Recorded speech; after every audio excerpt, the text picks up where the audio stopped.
So good afternoon, everybody. My name is Dra Sarah. I am the coordinator of international relations of the Open University of Cyprus. And welcome to today's lecture by Dr. Sarah Makhoul. Dr. Sarah Makhoul is Associate Professor in the Finance Department of the Faculty of Business of the Lebanese University. She previously had work experience working as an accountant in the private sector. She holds a PhD in business science from the Lebanese University, and she teaches comparative financial theories, accounting, financial markets, financial studies, feasibility studies, financial behavior, and public finances. And we're more than happy to host Dr. Makhoul at the Open University of Cyprus in the context of the Erasmus International Mobility Programme. Dr. Makhoul is undertaking a teaching program at our university in the context of the Erasmus program, in the undergraduate programs in economics and banking, and the postgraduate program in banking and finance. So this is the third lecture in a row. The title is Comparative Financial Theories, and all her lectures are recorded and will be available to our students and the general public on the e-learning platform of the university and also on our YouTube channel. So without further ado, let me introduce Dr. Makhoul and give the floor to her for her lecture. Thank you. Thank you, Erato, for this presentation. Thank you, participant, for being here. This is my third lecture on a row. I am Dr. Sarah Makhoul. I am the head of the finance department at the Lebanese University, third branch. I am an associate professor at the Lebanese University. I am an instructor at the Antonin University. I am also a reader at MUBS. And I am also a volunteer at Centre Mine at the Lebanese University. Currently, I teach lots of class material concerning finance, but today I'm gonna give you a lecture, a small quick lecture about comparative financial theories. In general, lots of students think theories are boring and theories are lame and theories don't fit in any context, because every business student tend to work on numbers. They do like numbers. They do like sharing numbers. So before starting even the outlines, I want to ask you a quick question, and I want answers, especially from names I already have been written the past couple days. So I'm asking, who can remember what was the causes of World War I or II? In the chat box and in English. Yeah, it's weird the question, but I need answer. Can anybody remember the causes?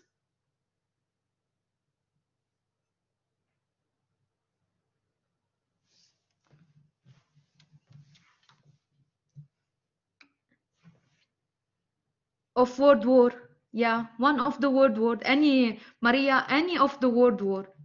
I think we can remember those of the World War I. No, causes. They taught us such class material in history classes back in school. It's not even related to economics. It has impact on economics, yes.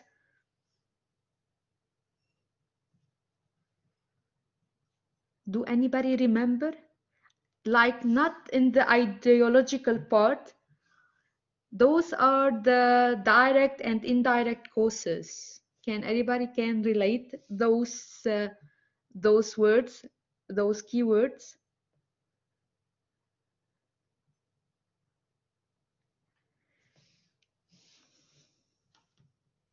It's not even in the ideological. Politics, yes, Alexandra. Can you remember any of the politics causes? The cause?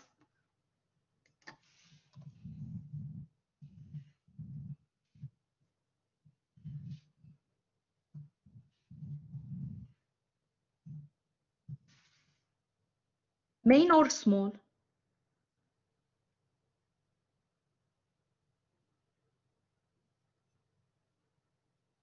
Are you thinking?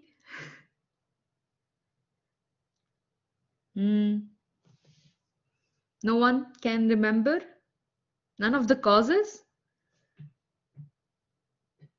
The main cause, the small cause, indirect, direct cause? No? So everybody think that the assassin of the prince of Austria was one of the causes of the World War I. Can anyone confirm that idea?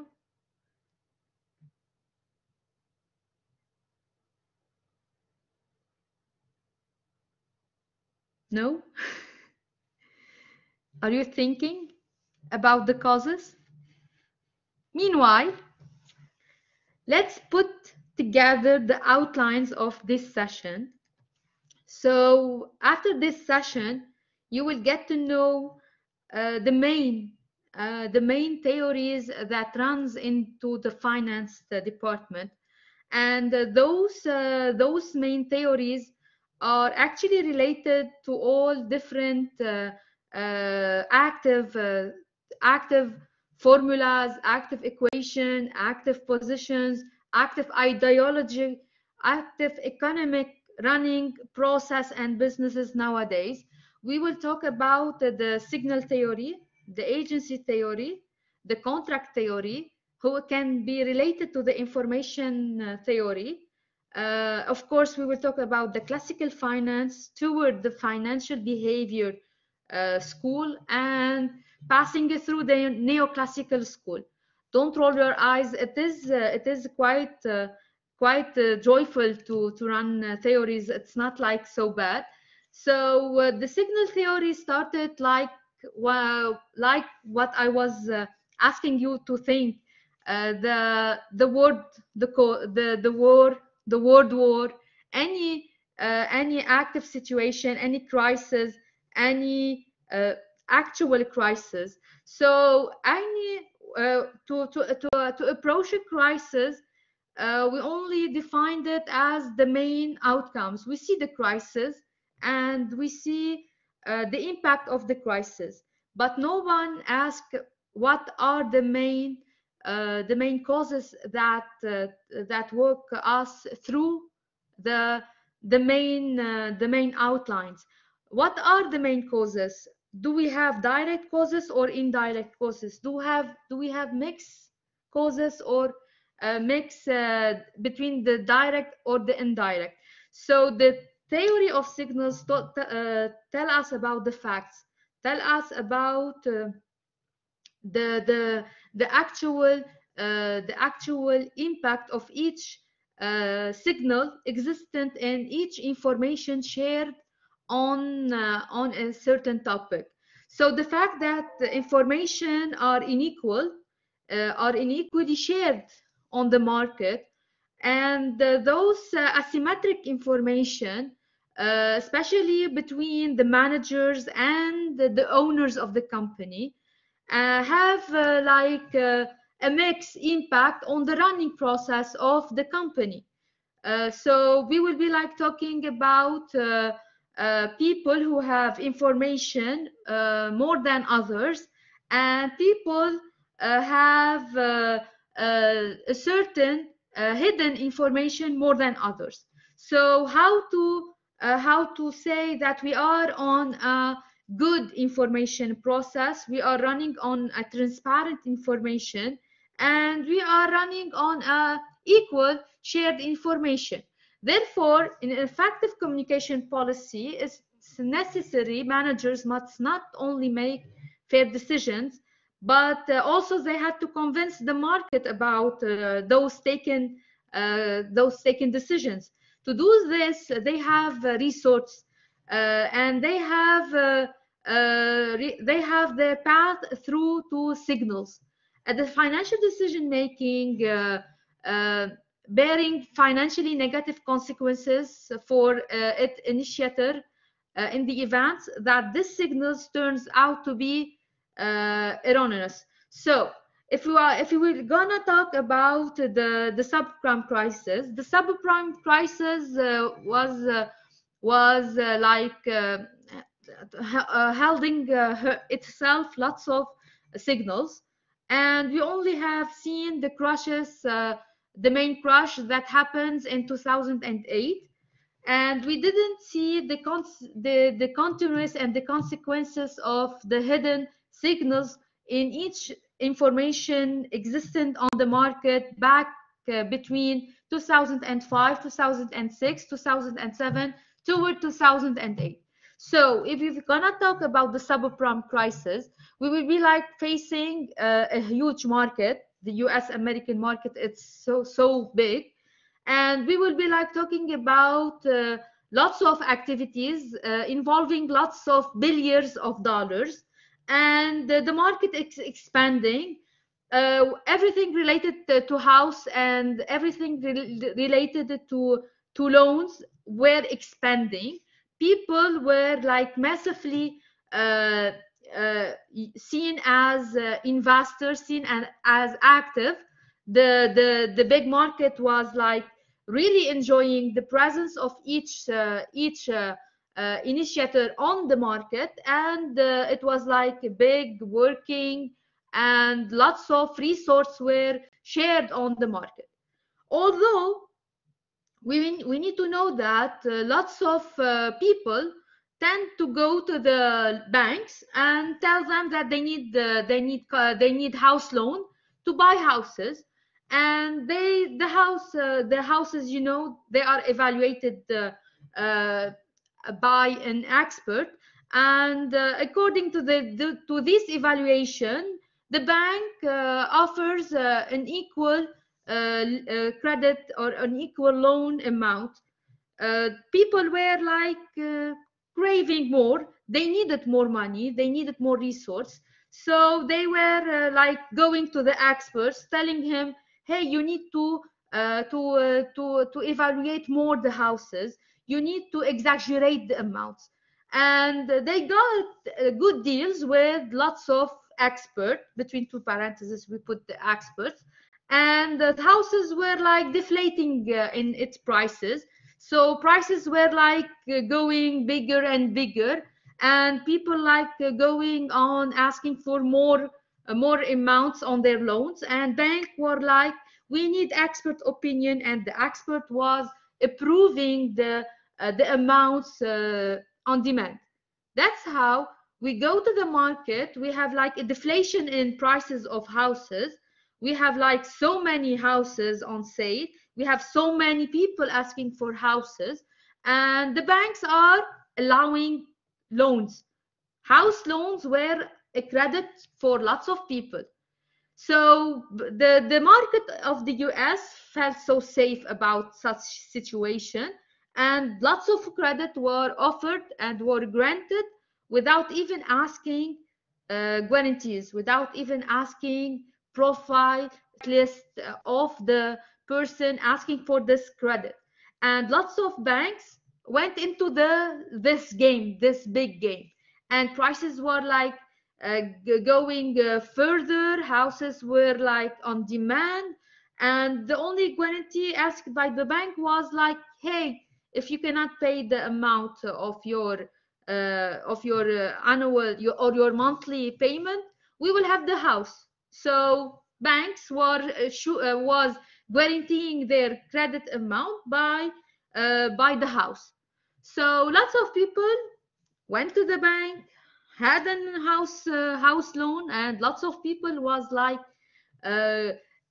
without even hesitation going to buy a house. Suddenly the market of the US had a little stagnations in its financial activities. Lots of small companies were like they cannot stand it anymore. It affects lots of bigger companies, this stagnation. So lots of people were out of the market. They are now unemployed, and they have their monthly payments to be settled to the banks. after a few months, they cannot settle their payments. Banks have the house, and so go on. And lots of companies kick out lots of employees. So lots of employees who have house loan are now unemployed, and it's go on and gone like the dominoes effect. And as like suddenly a big amounts of bank have a big amounts of houses. How to manage houses? How can a bank manage a big amounts of houses? You know, banks demands on liquidity. Banks demands on money. They runs on lots of liquidity. They do have nowadays, their assets now is houses. How to manage in such situation? What is the main effects that will lead them to get liquidity? How a bank can get liquidity from big assets of houses? What they will do? I'm asking what they will do.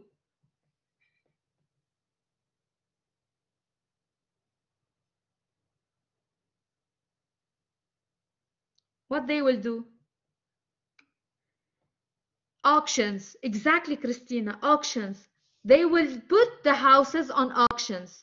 And what it will affect the prices of the houses? How it gonna affect if lots of houses now are on auction?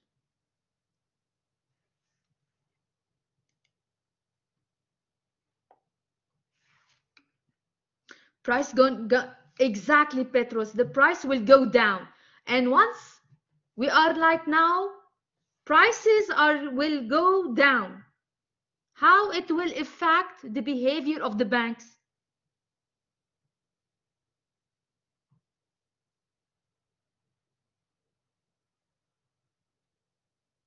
Are they going to have the same amount as the given loan?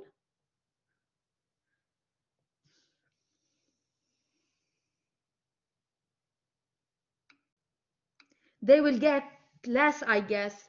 Don't guess, be sure. They will get less because they have a huge amount of houses. They need money. They need liquid money to make sure the running process of their own activities are settled. So less income for the banks. Less income for the banks mean that they will have losses. They will have losses toward the loans they were expecting to have against it loss of gain.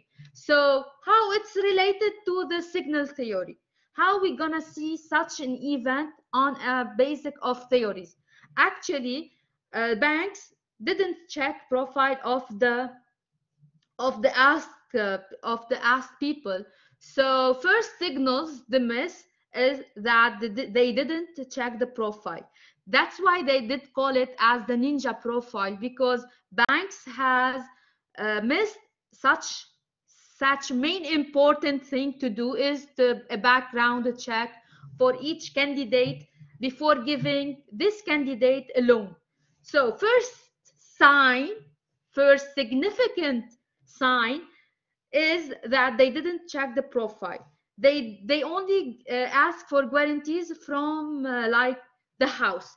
They didn't check the profile of the active and actual expert in giving the evaluation of the prices. They didn't ask like an employment certificate, or didn't ask for a previous note from other banks to be checked. They didn't even ask the smart questions. Are they employee at a company? What is the profile of the company that they are working on or in? Or what is the main purpose of having this house? So those significant information were missed. Those significant effects were missed. Consequences was so big. Consequences so big because we only have seen the crash of the market of houses. We have seen the the default of payment in US banks. We have seen the fight of two main banks like the Lehman Brothers Bank. Those effects we have seen, they had lots of hidden signals in it, with lots of hidden information in it. People didn't share actual information about themselves, weren't transparent about the shared information with about themselves, and active and effective communication policy weren't applicable between the two different parties, like the bank and the candidate asking for the credit loan. Those hidden signals were like enormous impact on the US market, and we know all the consequences that happens in the US market. We can therefore, the theory highlights the importance of the credibility of the signals. You need to have a credible information that enhance the credibility of each single. You raise the questions about the perspectives and the perceptions that maintains in the investor who will have of any financial decision making, and not on the only objective of the scope of the situation. So not all information shared on the market are to be taken into consideration. We have to think the source of the signals. We have to take into consideration the main source of the information to be credible, and this credible information will be taken into consideration, will be taken into further investigation, and will have an impact. So if we're gonna talk, this is about financial situation. If gonna let it down to be in easy way, if you remember the Titanic was like this big ship was in the ocean, and suddenly she hit the ice mountain and she sank. Lots of people were dead, and the main what happens, what was the main signals? Didn't they see the ice mountain? Didn't they check the weather? Didn't they check the amount, the number of people that this ship can handle? They didn't check it, and lots of information was like nobody if they could see the mountain, yes or no. That's how we need to evaluate the credibility of information. As a small definition of the signal theory, it's so important to do the interpretation of information carrying a signal. Its goal is therefore to succeed in extracting as much useful information as possible on a signal distributed by noise. So you can have lots of rumors. Those rumors are called noises. Those noises are not to be taken into consideration, but we need to do the credible transmission of the credible information, credible signals. Those credibility information, those transparent information, those are the ones who are putting on the process of interpretation and to be considered as a good signals, as a relevant signals to be taken into consideration while putting a good interpretation. So the concept of signals is very broad. In physics, we call a signals any measurable quantity which depends on other quantities, such as on space, scale of time, temperature, illumination. Any sort of scales or quantities can be taken into consideration in signals evaluation. So in other words, a signal is the physical representation of any information which is conveys from its source to its receipt. The mathematical description of signals is the goals of theory of signals theory. It provides the means to analyze, design, and characterize information processing a system. Generally, a signal can be modeled as a function of one or more variables. So such signals can be taken lots in interpretation and to be put on a mathematical algorithm interpretation, taking into consideration not only those variables, but the effect of those variables on other depending or independent variables.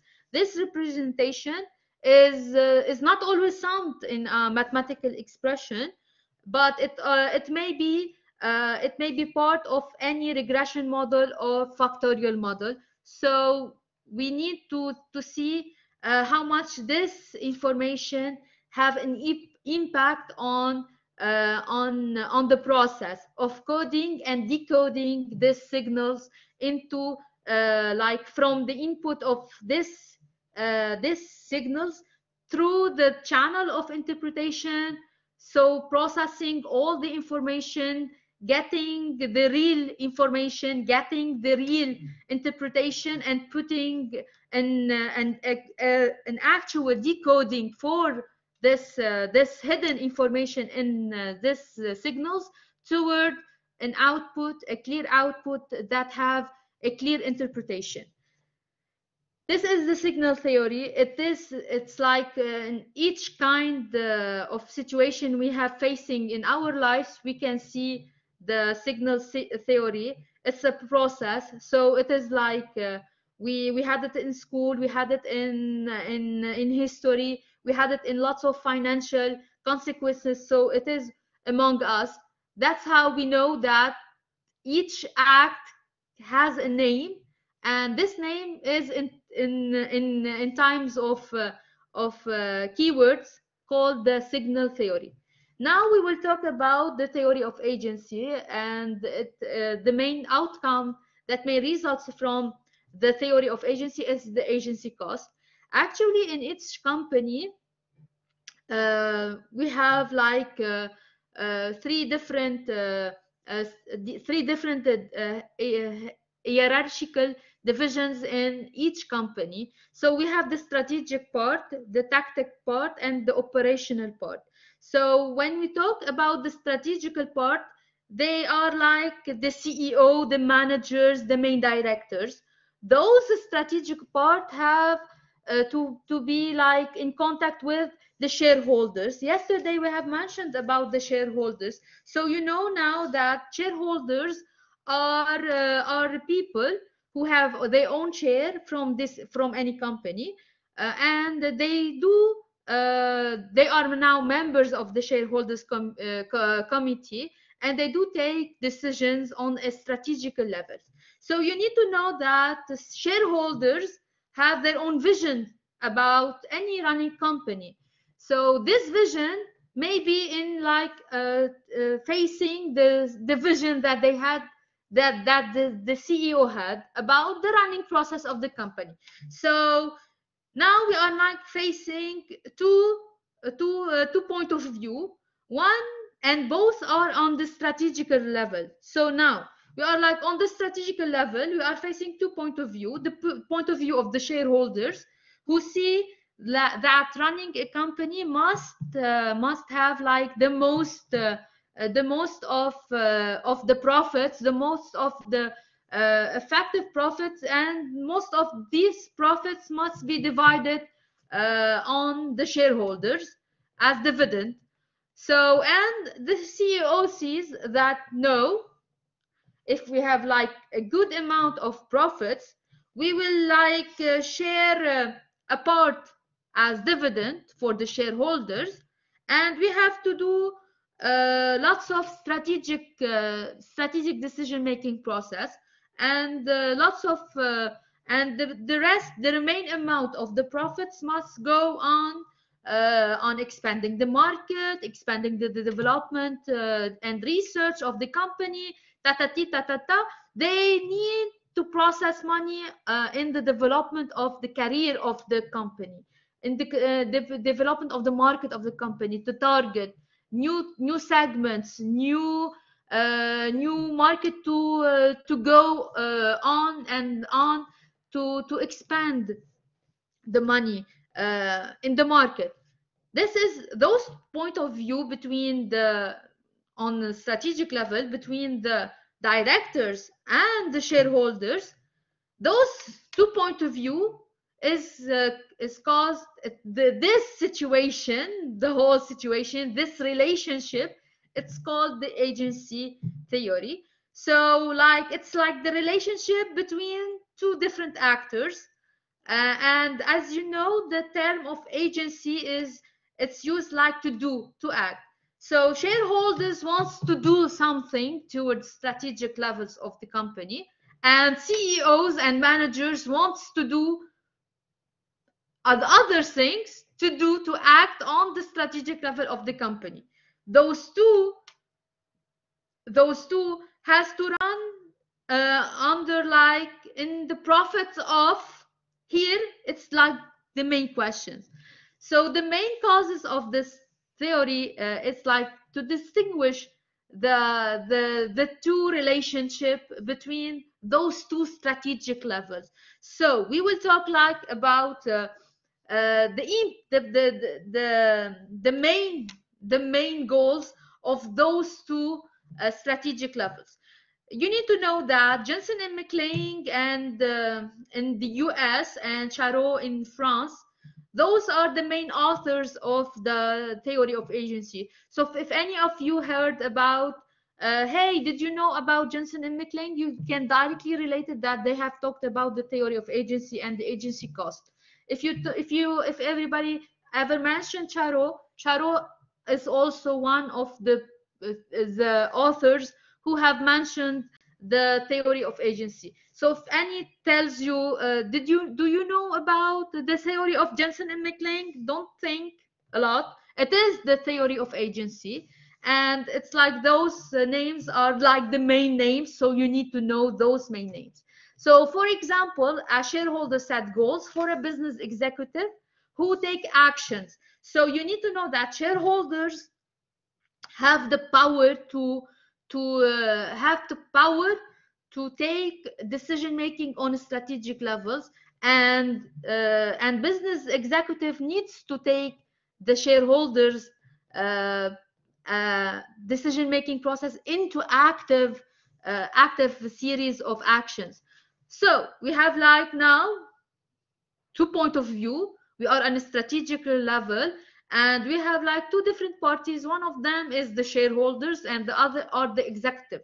So the agency theory, it's an expression to applicable in the economic sector, and it's like to define a method of analyzing the link between different actors of a company. So different actors of a company, I can tell you that the agency theory, it's like it can be on two different relationships in a company or in investments. We will see that in further. So the agency theory has its origin in the fact that the company is not a single player, especially when we talk about a decision-making point of view. So those are two players or minimum. We have to find those two main players. We will get to know the relation that swing between them. So to make it possible, we have like various relation links existing between the key players in the company.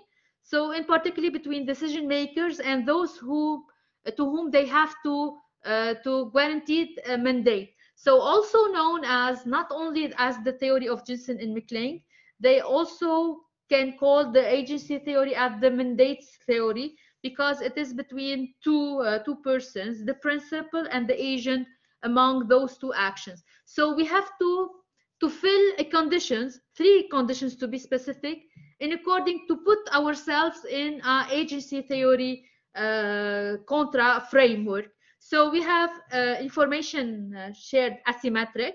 We have uncertainty about attribution of certain results, and we have role disparity among those two strategic players somehow. the agency theory identifies 3 functions within the organization. It has like its impact on the decision-making process, the control that is affected by those 2 players, and the risk that results from the actions of the 2 players, conflicts of interest existing among those two tense relation. Somehow we need to put on 3 standards. It's the rules of operation. We have to manage how to reduce the agency cost that results from such conflict of interest among those 2 main players, like monitoring across cost, the obligation cost, and the residual cost.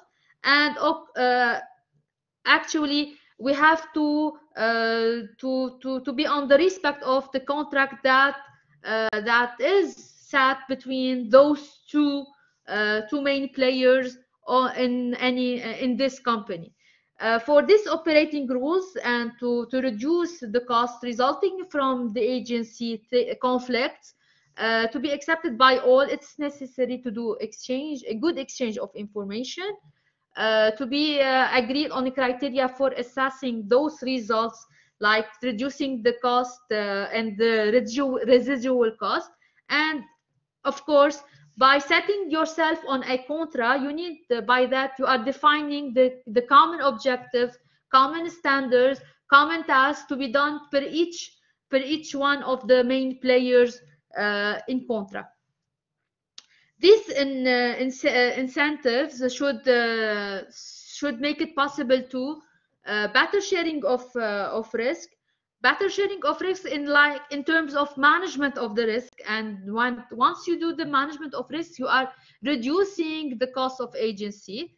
It's cause a better balance for interest between each actor, especially for those 2 main players, and it do the compensation for monitoring obligations per each task needs to be done per each one of the 2 main players.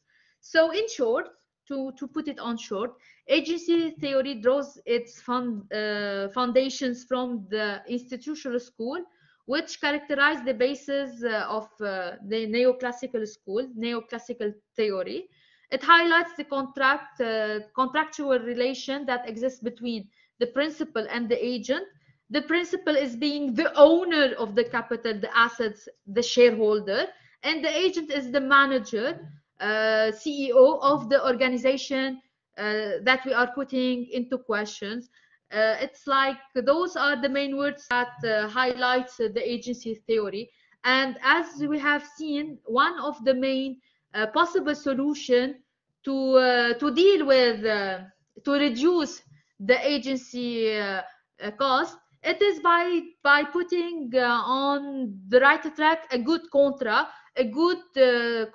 for the work that needs to be done per each player in this organization.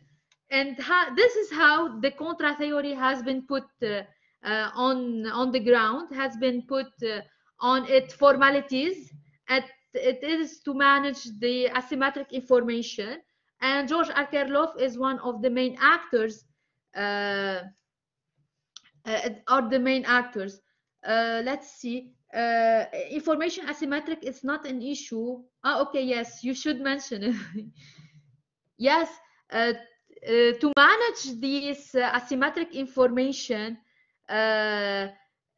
we had to manage the existence of the conflict between those 2 players. Sharula, I don't know if I'm pronouncing the name actually right. So the main causes of the main causes of all the existent activities in negative way or in a positive way is the asymmetric shared information. You need to know that a good information, a transparent information, a clear information are the main requested to be running a good active, a good outcome, a good positive impact on the market. So yes, as you have noticed, all theories have like one of the main causes to approach those theory is like with the asymmetric shared information, or the non-transparent shared information, or the misuse of information. And as seen, those as in like signal theories, first they were like taken into interpretation as signals, significant signals. And after that, we have seen the conflict of interest. How to manage a conflict of interest? It is like one of the main trigger of the agency theory. It's how to manage the conflict of interest, and it is caused by the asymmetric shared information. And like one of the main solutions proposed to manage the asymmetric shared part in and the conflict of interest in the theory, in the agency theory, was by putting a good contra on the track. So that's how we have nowadays the contra that we sign before going to any work. We sign a contra, and this sign contra is one of the main like purposes to manage the contract theory and to manage the asymmetric shared part information that George Akerlof has taken into actions. And you can know now we have two different types of contra: before signing the contra and after signing the contra. So we give two examples for those two faced situation. Before signing the contra, there may be hidden information. Those hidden information may cause you to adverse selections. I will give you like a good example that is like everybody, all of us have faced before signing the contra. If you go to the market of used car, I mentioned the used car. So you go to the market of the used car, and in this auction, before you sign the contra, the owner of this used car try to hide from you lots of information. So he tried to convince you, oh, it's a workable car, it's so amazing, Carfax is so clear, zero damage, zero accident, it was with a doctor who barely drove this car. He wants to convince you. There may be lots of hidden information before you sign the contra. So-called this situation, if you are convinced to buy this car, it may cause you an adverse selection. He may convince you to buy a bad car, a damaged car, a car that should be going to I don't know how to say it, to the trash car. You shouldn't buy this car. This adverse selection is mentioned as before the contra. George Akerlof has pointed those two behavior to be conducted before the contra and after the contra. The best examples to be given after the contra, they also may be hidden information, and you hide those information on the insurance company. So let's say Petros has I'm sorry for this example. Petros has a medical problem, and he wants to get insurance policy for his health. So Petros hide those information from the company, from the insurance company, and if the insurer asks, hey Petros, do you have any health problem? Petros said, no, I'm healthy, I'm good, everything is fine. He is hiding some information. In this situation, we call it, this is the moral hazard. This is like, Petros, why you are hiding those information? So those information that you hide will show after you sign the contract. So you hide those information in order to sign the contract, and after that you had your, I don't know, this health problem. So you are like suddenly sick, and everybody and the insurer must execute this policy. So if Sharula wants to, if you are in the used market, and before signing the contract the owner hides from you information, and you bought the car, if you bring it back the car, he will tell you what? He will tell you, it's not my problem, I sell you a good car, it was functioning very well, it is your own problem nowadays. You have already signed the contract. The same happens with the insurance company. Petros is sick, and it's like, because he hid those information, the insurance company must go and to pay his bills at the hospital. Those are the main two problems to be taken into consideration in any contract theory that already been studied by George Akerlof. So in this situation of information asymmetrically used, if we go it through the agency theory toward the signal theory and approaching the contract theory, so you know that in any relationship among an agency theory, the principal here is like the shareholders. They are engaged with others person called the agent, like the CEO of the organization, to carry out on his own behalf. So the CEO must carry out on the behalf of the principal, so those are the shareholders, to do a task which involve a delegation of decision-making process, a delegation of decision-making power. For example, an owner who entrusts the sale of here we give the example of an owner who entrusts the sale of their property to a real estate agent. So we can see this relationship, this agency relationship, and how to sign a contract with this real estate agent. And especially if we go with like the shareholders or the CEO, how the shareholders entrust the management of their own company to the CEO or to the management. Those relationships are mainly to be framed by a good contract, especially if you are talking about any relationship that may be caused by a conflict of interest. So if you can relate the real estate agent, how it can be affected by decision making or any contract that may be if you are the one who are trusting him to sell your houses. So it is necessary to define the form of the contract, which can be like to limit the opportunism of the agent, because here the agent, it's not considered as being able to be opportunistic.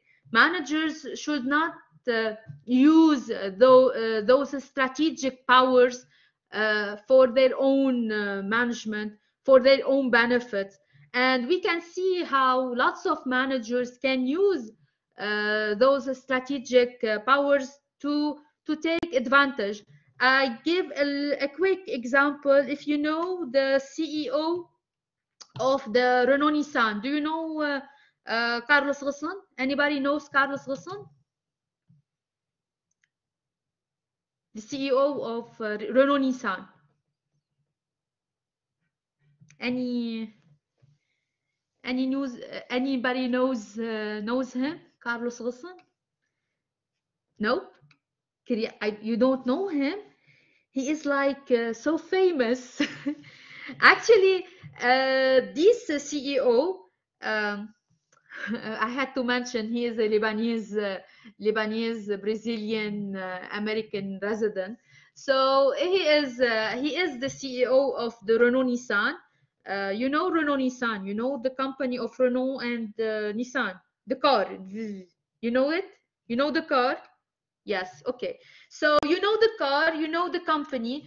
This CEO has taken for his own opportunistic way, and he bought lots of share of Renault Nissan for his own name.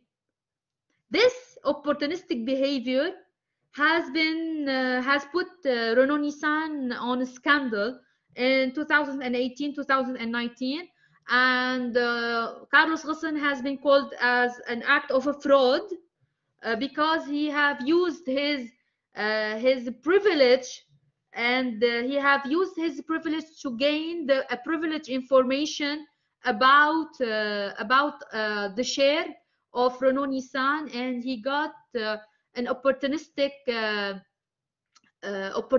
way, and he got lots of share for his own name.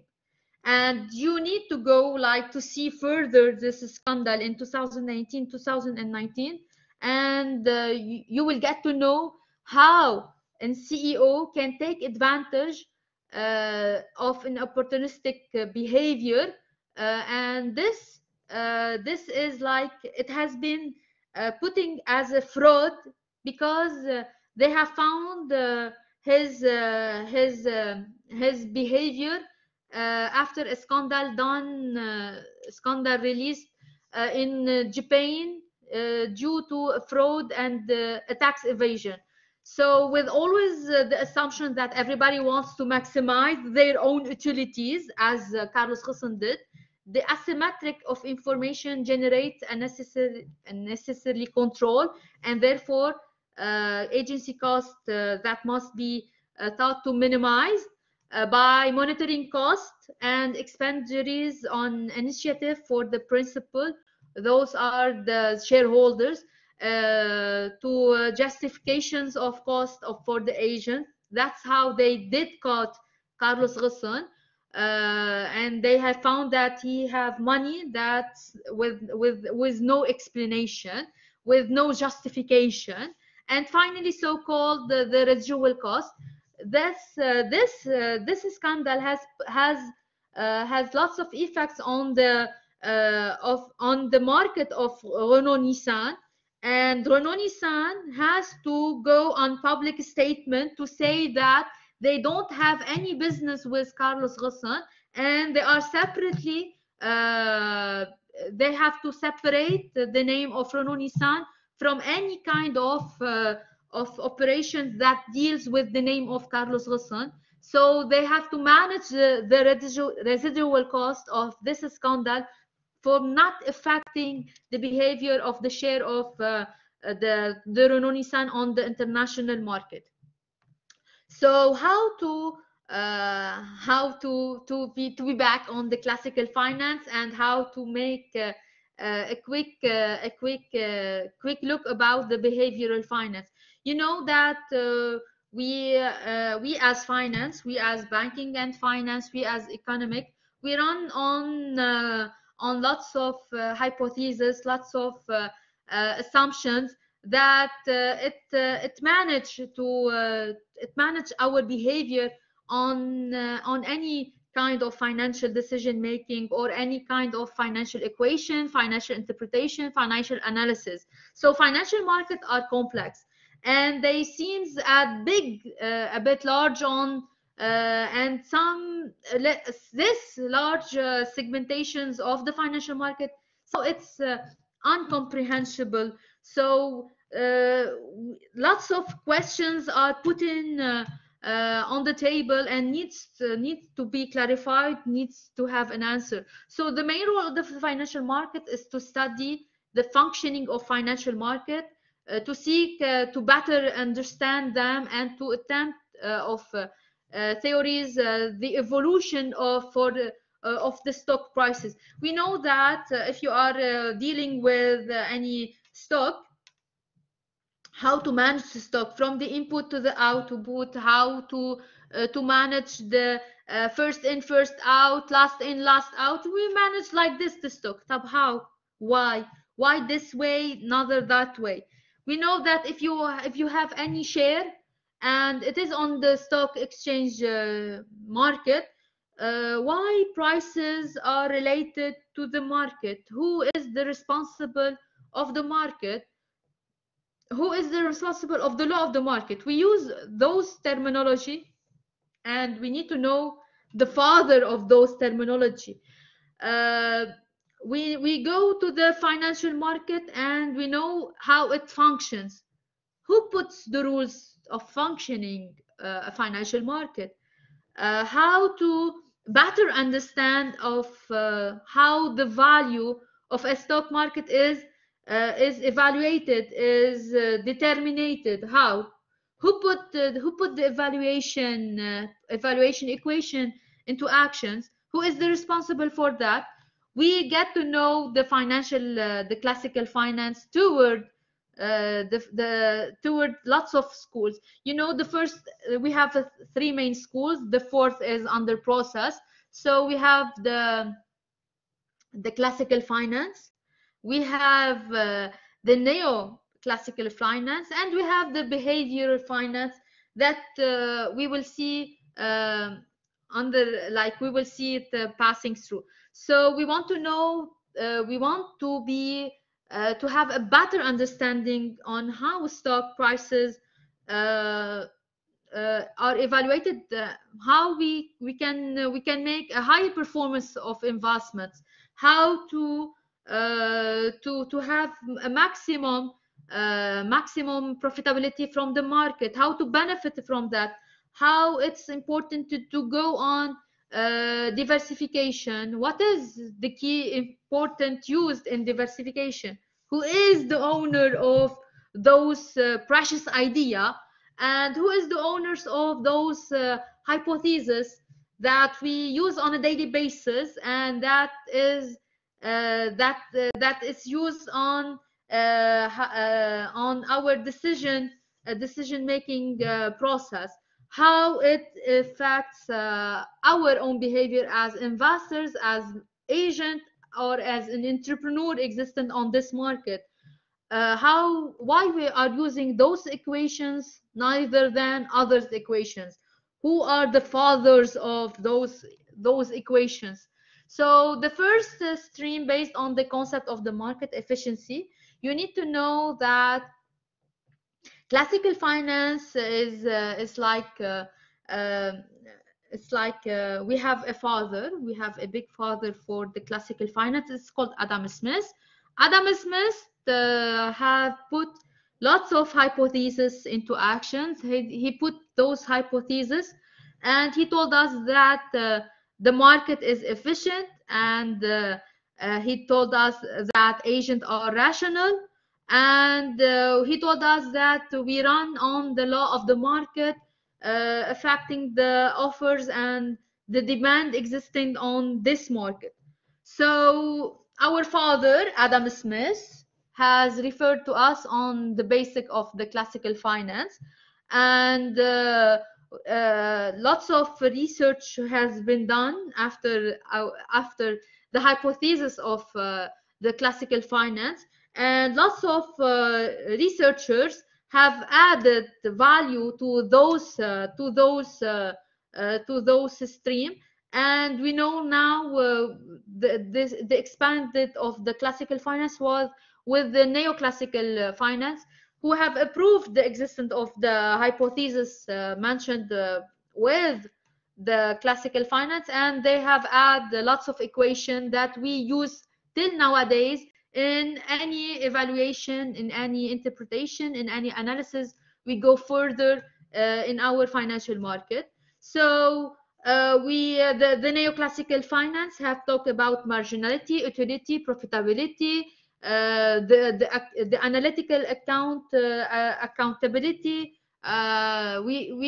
She did add value to all the mathematical part and all the algorithm that we use in our nowadays functioning system for our financial market. But it has missed someone. They add the main power of the work, they add the main function of the work, but they have missed a really important one.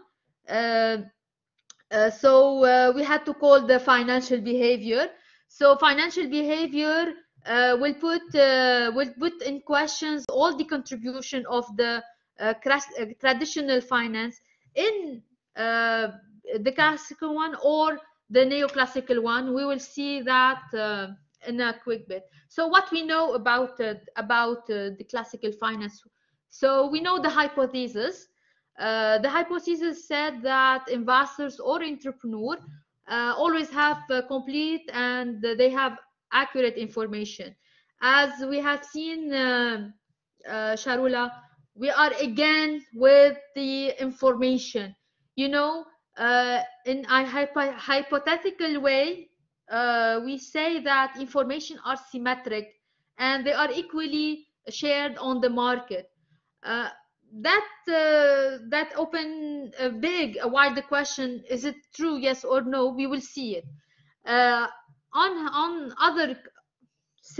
the hypothesis of the classical finance, it says that investors and entrepreneurs have a reasonable tolerance for risks that does not change. So we are like saying that we have the market, and on this market we are like or equal, and we have like all the same information, and it is transparent to all of us, and we have like equal tolerance for risk existent on the market, which does not change. Oh, those are like hypotheses of the classical finance. Also it says that investors and entrepreneurs always aim to make the most money by seeking the best of price, which is true. We always want to have more money. We always want to seek the best prices existent on the market.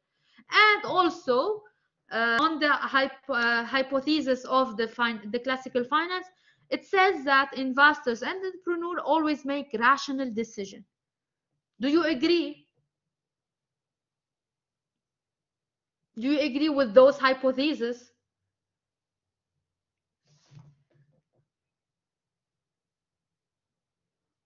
Do you agree?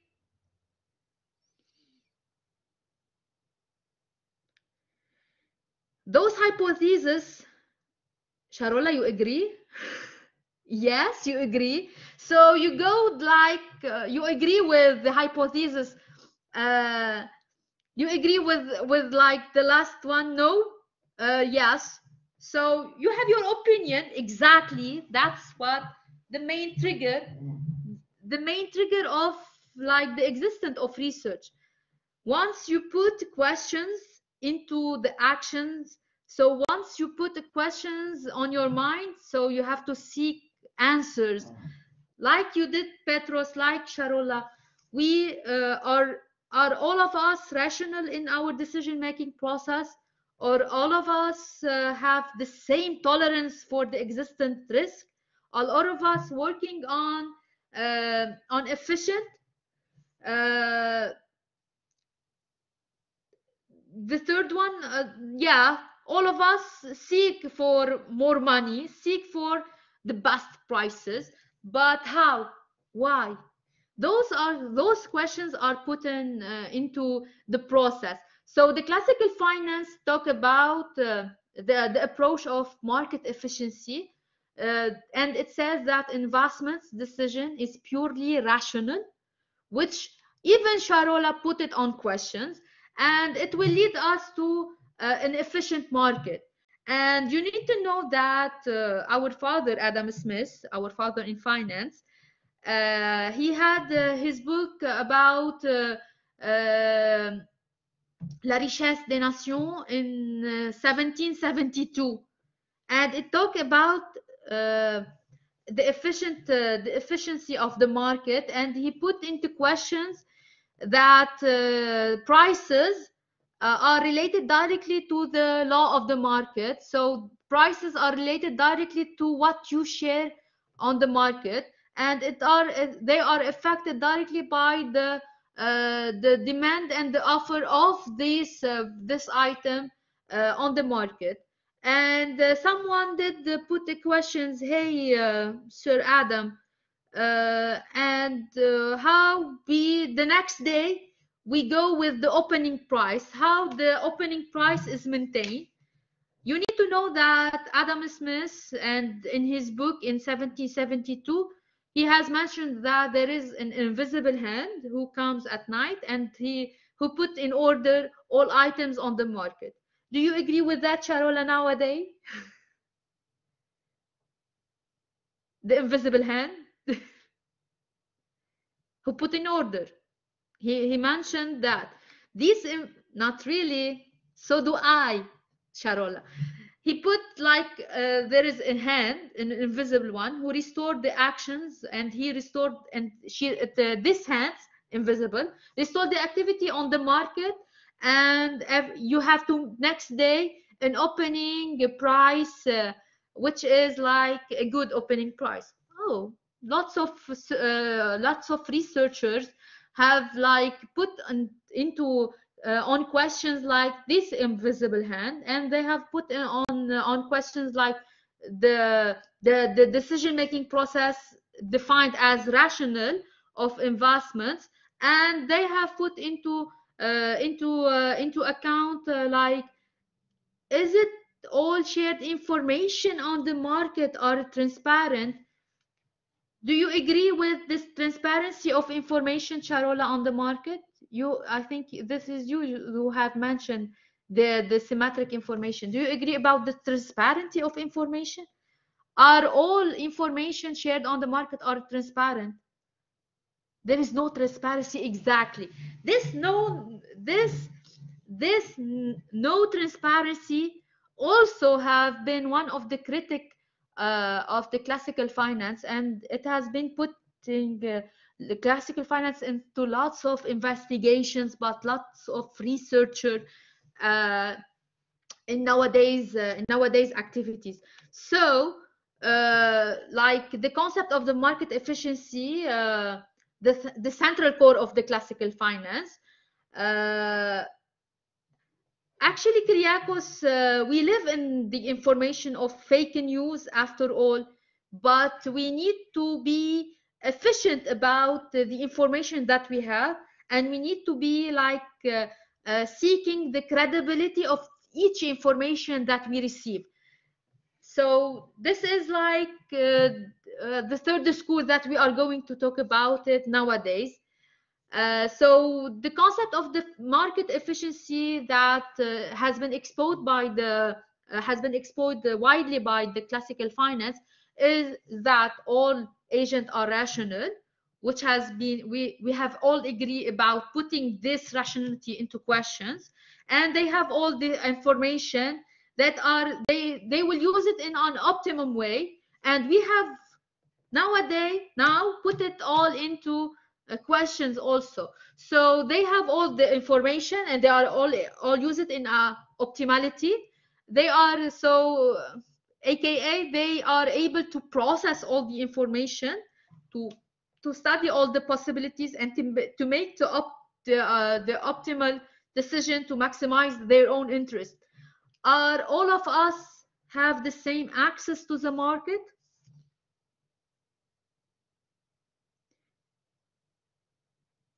I'm asking. All of us have the same access to the no. Sharola, all of us have the same interpretation for each existent information on the market?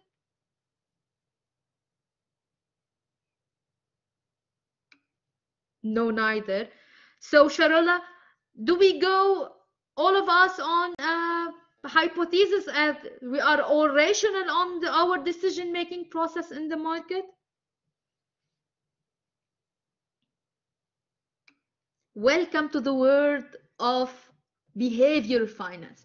We will talk about it because it is my passion about so we can understand each profile. So individual and rational decision leads to price equilibrium. This is the efficient market and the stable prices in the absence of a new information. The value of a security is therefore an accurate reflection of all the information available. We are talking about fundamentals value, We are now talking about how the classical finance has been developed into fundamentals value by the existence of the neoclassical finance. It will change immediately and correctly whenever new information arrives. These questions are answered by the neoclassical finance, and some investors make mistakes. Also, those questions are answered by the neoclassical finance. So this will offset each other to lead to market equilibrium.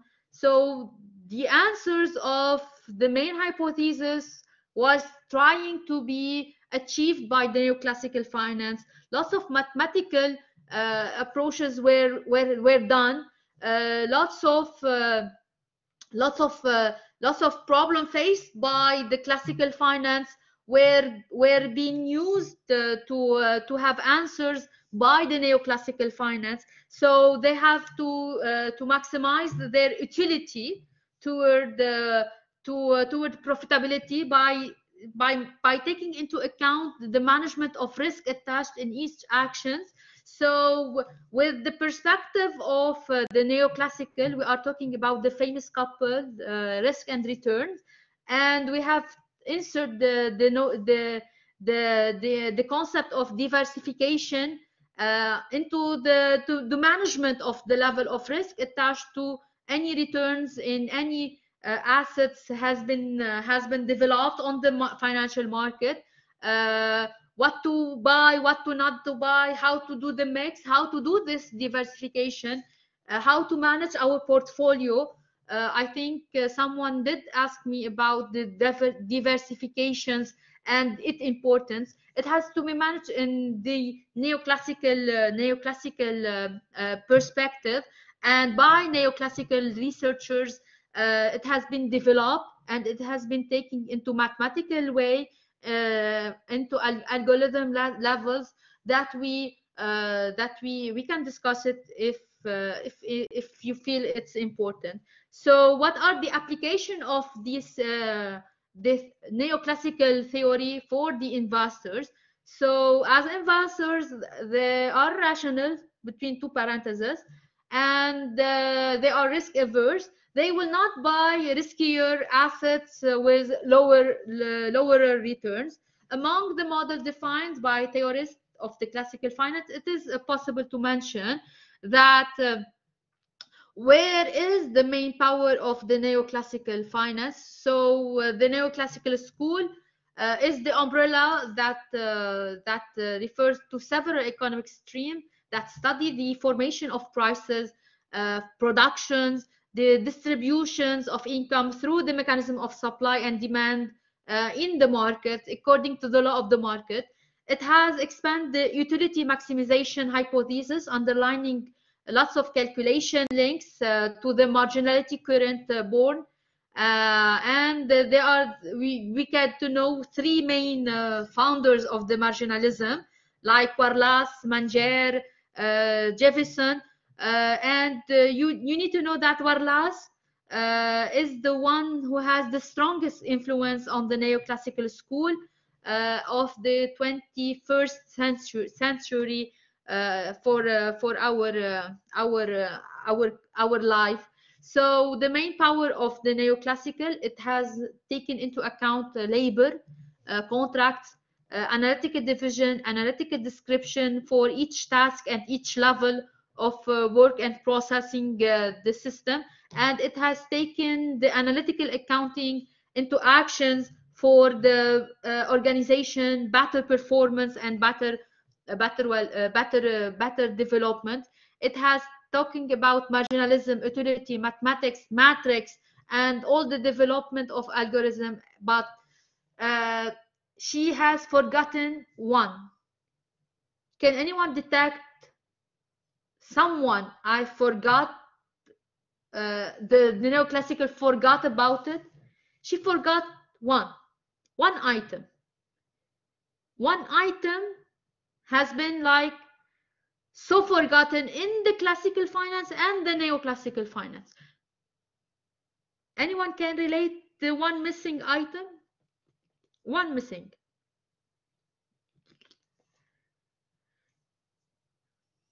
one missing item.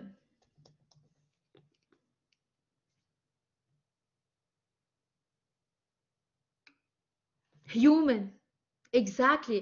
Not only human behavior, human, Sharola, has been missing in all this matrix, in all this algorithm, all this mathematics, all the marginalism, all the break-even point, the cost, the expenses, the capital divisions, the sheet balance, everything. They have missed the human. They have missed the power of a human and the impact of the human and the perspective of a human. And where is the human part? They have missed it. So this is like faced by this was the main contribution of the behavioral finance. Where is the human? You are talking about market efficiency. You are talking about equal shared information. Okay, we are talking about transparent information. Okay. We are talking about marginalism, utility, profitability, optimum selection, but where is the human part? Those contributions has been put into questions, has been put into like big confrontation by the behavioral finance. Behavioral finance is the mix between psychology and the economic part of the all running process as investor or as entrepreneur activity. So nowadays, like financial behavior is the newest trend to understand more the investors, to understand more how the investors is behaving on the market.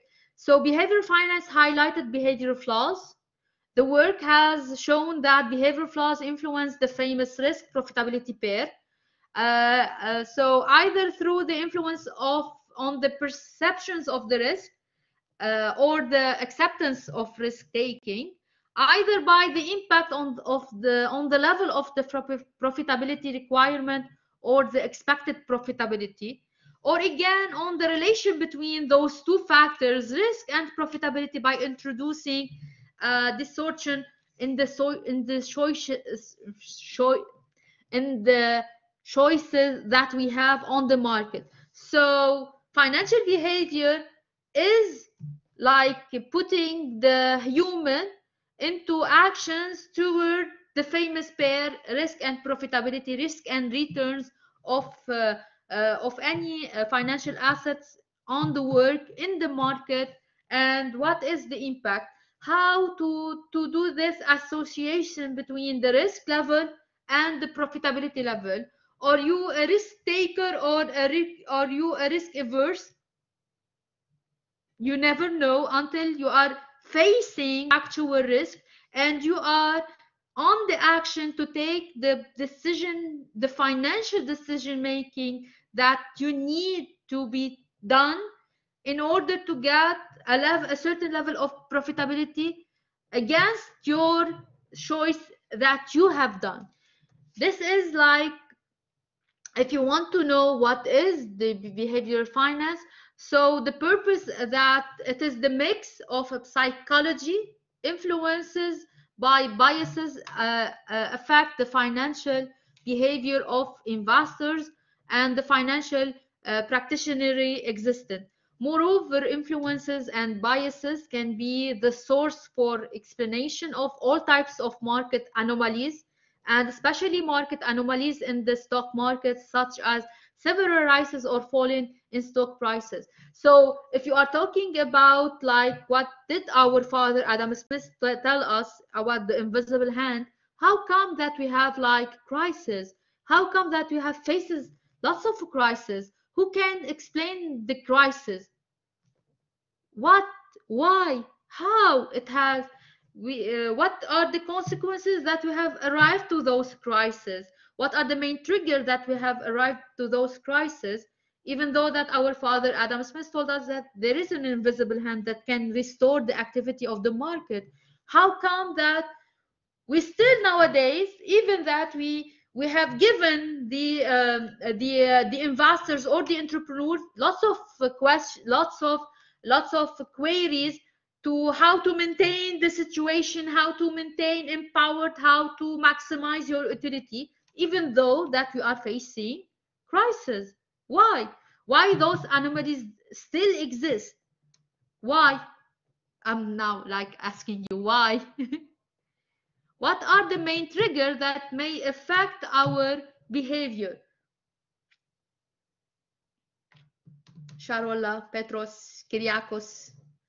Maria, you are not participating. I need to see why. Why those anomalies still exist?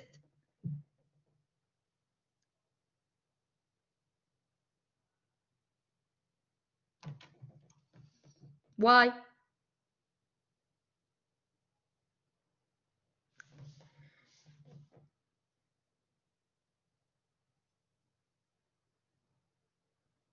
Why?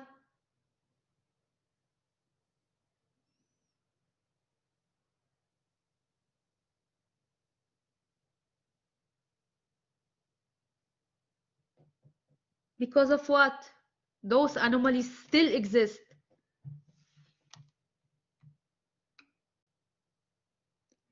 They are still asymmetric, still asymmetries, exactly. 1, 2, 1, exactly. 2,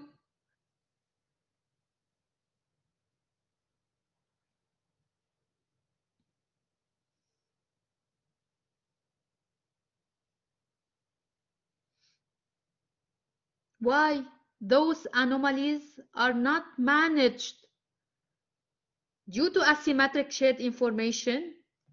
I cannot say more. I cannot be more agreed with this, Maria. Also, because what? Why?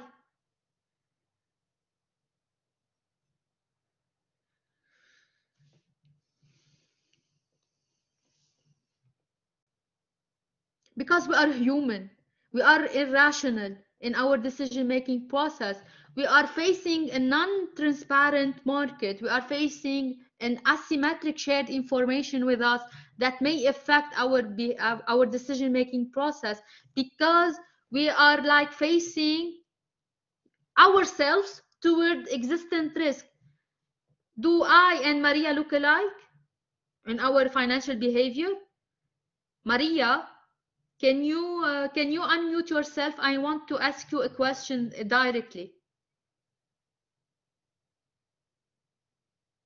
Don't be shy. Can you? Who can unmute himself? Okay, she don't have microphone. Who can unmute himself? I need to ask the questions and await your answer. Who can unmute himself? No worries, Maria. If you don't have microphone, ça va. I need one participant, because those are too many questions that needs direct answers. The answers, it will be like yes or no. So don't be shy with no one can participate. I will skip your financial behavior. You won't get to.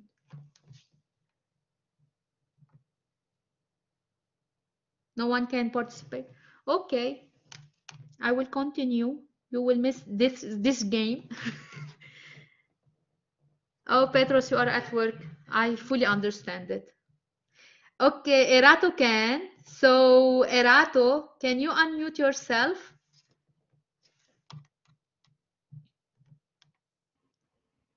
Yes. I need Heike like a clear answer. Erato, if I gave you 10,000 as a gift. Yes. This 10,000 are a gift. How many percentage you will put it on savings, and how many percentage you will put in actual investment?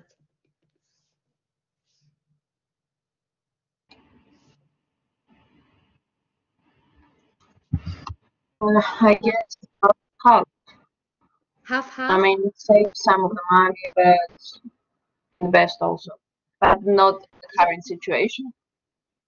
So you put into account the situation, and it is a gift, so you don't have to pay back the money. Yes, because of the uncertainty of today's economy. Exactly. Might not be. You take uncertainty into account. So Erato, if this money is a loan, how many percentage you will put into savings?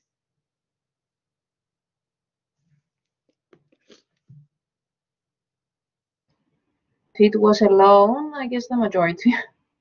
You will bigger the part of the savings. Exactly, because I will have to pay back the loan. Okay, so can you I hope that this example have gave you how we are different from our selections. Erato have think about the money, and she have taken into account the situation, and if it's a gift she will put like 50-50. If it's not a gift, she will like put more of the money into savings in order to pay back the loan. You need to know that there are different types of behavior existent on the market, and lots of investors are different from each one of us. If Maria has a gift or has a loan, she may go like 100% into the investments rather than going on to savings. That was not the same as Erato. That's not the same as me. We are different as a human. So the main key to take with you on the financial behavior is it's an area of study focused on how psychological influence can affect our market outcomes. It can financial can be analyzed to understand different outcomes across a variety of sectors and industries, especially when it comes to startups and small entrepreneurs and youth entrepreneurs. One of the key assets of financial behavior studies is the influence of psychological biases on affecting our financial behavior, affecting our financial decision-making process. So what does financial behavior tell us?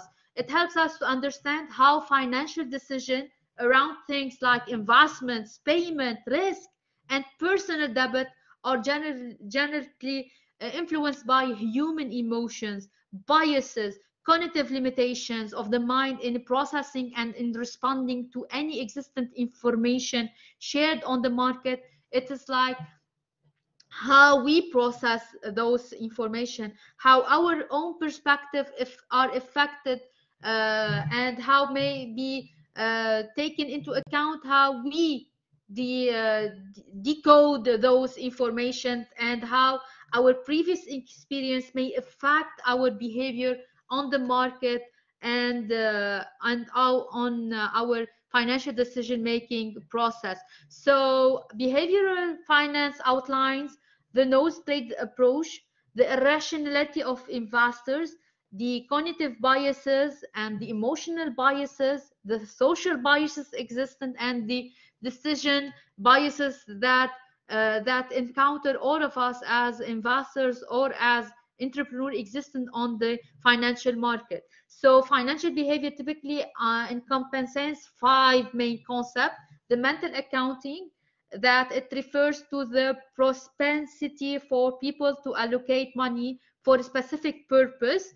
The herd behavior, we are so scared from the herd behavior on the market. It states that people tend to mimic the financial behavior of the majority of the herd existent on a market.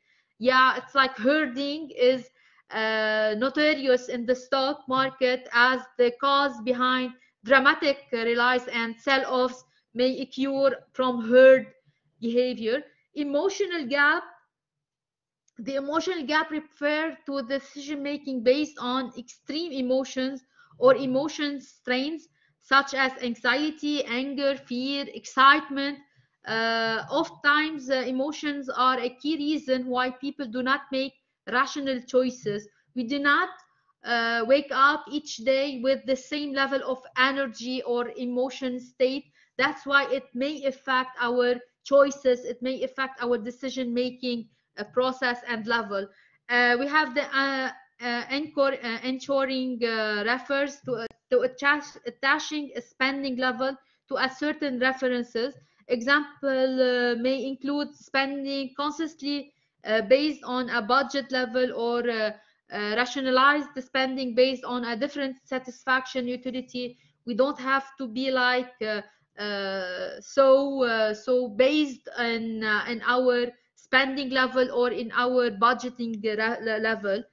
Self-attribution refers to a tendency to make choices based on overconfidence levels in one's or own knowledge or skills. I am the better better knower of the market. I am the best person who can detect small biases on the market.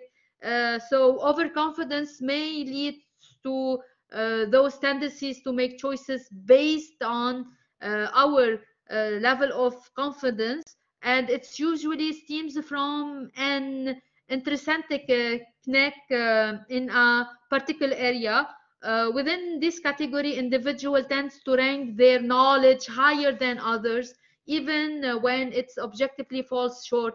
So we tend to exaggerate our level of knowledge, and it affects our behavior, our selections. You need to know that behavioral finance is not the solution. It's not like the magic to all, because we are 7 billion people out there, so we cannot study 7 billion profile. So that's why we have group of them into like those in taken into account like those 5 main typical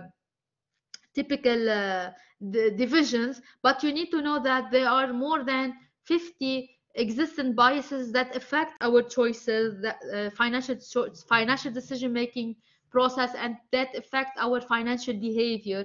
So it is not like magic. That's why we are like nowadays implementing the neo behaviorism, the neo schools. So lots of theories, it never ends, because lots of critic may be put into account, and maybe putting like lots of hypotheses into studies and into investigations. Thank you for your time. Do you have any questions?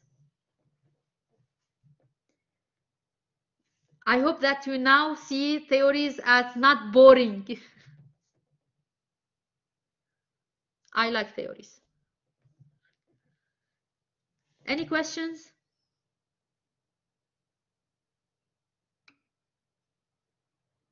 Thank you, Sharola, for your participation, for your passion toward theories as me. Yes, Petros, we love theories. I love theories. I don't know about others, but I have a lot passion toward theories, especially toward financial theories, to be specific. Any questions? I really enjoyed my 3 lectures with you. Thank you for your time, and thank you for attending those webinars.